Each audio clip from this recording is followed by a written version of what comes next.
The Honourable Craig Foss. Thank you, Mr Speaker. 7 years the National Party has been in government, Mr Speaker. 7 years with one leader, one deputy leader over those 7 years, providing consistent certainty, aspiration, Mr Speaker, for all of New Zealand. As compared to the Labour Party, 5 leaders under trying to oppose at least our leader John Key. 5 leaders. Helen Clark, remember the good old days Labour. Phil Goff, what happened there? Mr Shearer, Snapper Shearer. Mr Cunliffe, weren't they? Those were the days. And of course now Mr Little. One deputy leader under the National Party while we've been in government, and I don't know how many deputy leaders under Labour. I was trying to write them down before. And of course, all the wannabe leaders, or the wannabe deputy leaders. Mr Parker, Mr Robinson, Mr Jones, of course, and of course, Mr Nash. And of course, Jacinda Ardern. It seems like half the caucus over there, perhaps even more, want to be leader or deputy. The factions are still alive, Mr Speaker. Mr Speaker, New Zealand is just so much better off for having a national government in power over the last 7 years.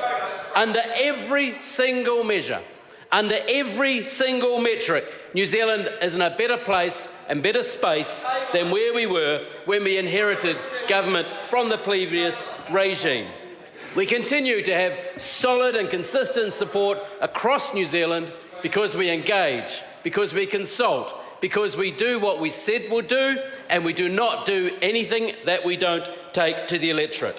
From economics, Mr Speaker, economic growth, CPI around 0% as opposed to 5% under Labour. Economic growth, one of the best in the OECD in recent years. A lower taxation environment, moving from PAYE to consumption taxes.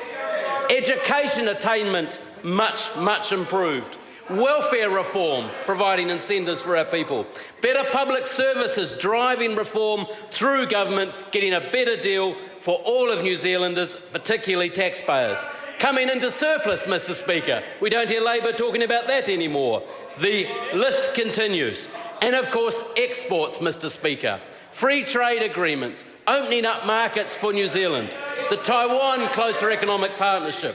The Korea Free Trade Agreement. And of course, TPP. Why on earth the opposition do not support TPP, I don't know, but they seem to be very quiet on the potential for an FTA with the European Union. Let's see if they support that one. Mr Speaker, as Helen Clark even said, how on earth could a New Zealand Prime Minister or Leader of the Opposition wake up one morning and not be part of an agreement for 40% of the global economy or 800 million potential customers? How could Labour on earth reverse a long-standing bipartisan position, Mr Speaker? How could New Zealand be left out? Speaking of being left out, Mr Speaker, Mr Nash. Mr Nash is making a bit of a play, I see. He's resorted to blogging to try and get his points of view across for Labour. Apparently the most pressing issue in New Zealand right now is Mr Nash's thoughts to the Labour Party, which actually is pretty good advice. Quite why they ignore him, I don't know. But he is doing the playbook. He's got a profile up. He investigated organising and forming another political party. He's got a book underway, I understand. I hope all Labour Party members read that book. I'm having a lot of fun working out what the title to Mr Nash's book might be. But, Mr Speaker, 7 years of consistent, certain leadership for New Zealand, 5 leaders under Labour over the last 7 years, Mr Speaker. New Zealand is now a confident, positive, aspirational place, a Rugby World Cup winning country, by the way, Mr Speaker, confident and ambitious for our future, our people, and we do not accept the rose-tinted glasses of how socialism once apparently was under previous Labour regimes. If they only read Mr Nash's advice, perhaps then their fortunes might turn.